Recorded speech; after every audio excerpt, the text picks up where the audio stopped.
Hello, welcome back to the channel. In today's video, I'm going to teach you how to create a thank you page in Calendly.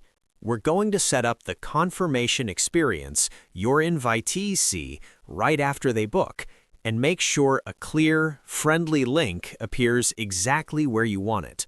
This keeps your booking flow professional and gives people an easy next step, whether that's viewing instructions, downloading a checklist, or simply acknowledging their booking.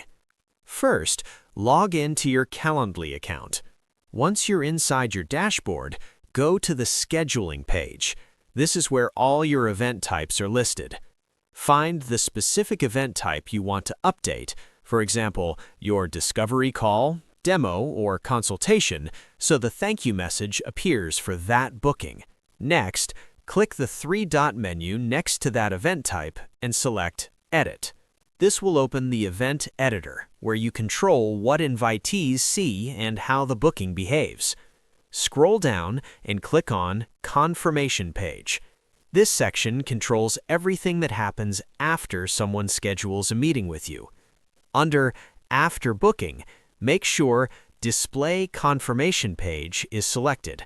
This tells Calendly to display its built-in confirmation page instead of redirecting invitees elsewhere. Now you can customize the confirmation experience. You can edit the confirmation message to include a clear thank you message, such as, "Thank you for booking your appointment. Please check your email for confirmation details." If you want to add a link, edit the link text under Link Name. Use something clear and action-oriented, like View Next Steps, Download Your Checklist, or Start Here. Then make sure the link is enabled so it appears on the confirmation page.